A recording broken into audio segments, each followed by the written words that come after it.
सध्या राजकीय क्षेत्रात एक चिंताजनक प्रवृत्ती वाढताना दिसत आहे।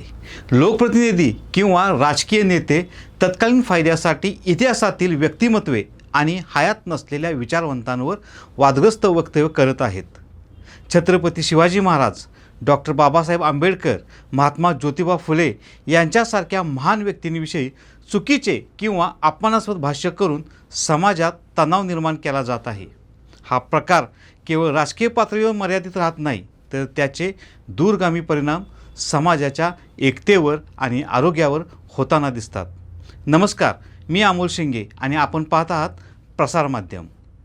गेल्या काही दिवसांपासून शिवसेना शिंदे गटाचे आमदार संजय गायकवाड यांनी कैलासवासी गोविंदराव पानसरे यांच्याबद्दल केलेल्या वादग्रस्त वक्तव्याबद्दल आणि शिवाजी कोण होता या पुस्तकाचे प्रकाशक श्रीकांत आंबी त्यांच्या पत्नी आणि आईना केलेल्या अर्वाच्य भाषेतील शिवीगाळीचे प्रकरण माध्यमांवर आणि सोशल मीडियावर चांगलेच गाजत आहे।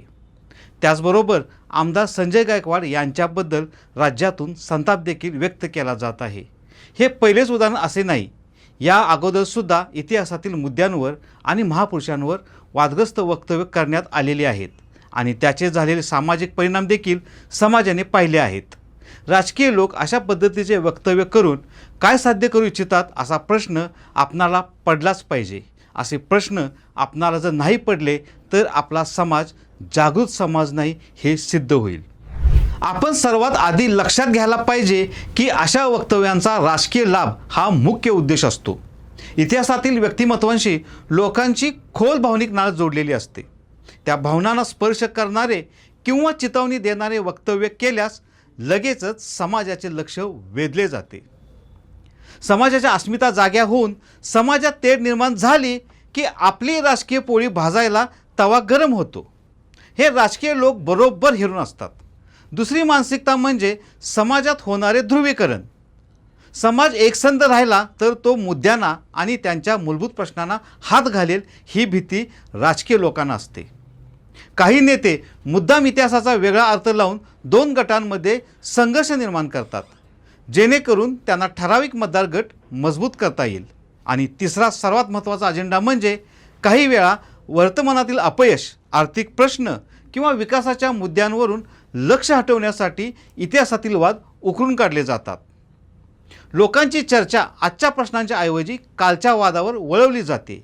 ही एक प्रकारची व्यूहरचनाच असते, ज्या पिढीला इतिहासातील गोष्टी भविष्य सुधारणा करण्यासाठी प्रेरणादायी ठरतात त्याच नव्या पिढीसमोर चुकीचा इतिहास पोचतो। इतिहास हा प्रेरणा आणि मार्गदर्शन देणारा असतो, परंतु त्याचा चुकीचा वापर केल्यास तो समाजाला दिशाभूल करणारा ठरतो। यामुळे लोकप्रतिनिधींकडून समाजाला योग्य दिशा देण्याची अपेक्षा असते, परंतु तेच जर समाजात द्वेष आणि तणाव निर्माण करणारं वक्तव्य करत असतील तर नागरिकांच्या मनात त्यांच्या नेतृत्वाबद्दल शंका निर्माण होते।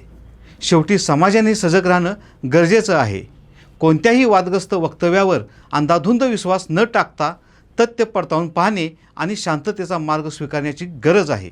इतिहास हा जोडण्याचा दुवा असावा, तोडण्याचे साधन नव्हे हे लक्षात ठेवणे आज काळाची गरज आहे।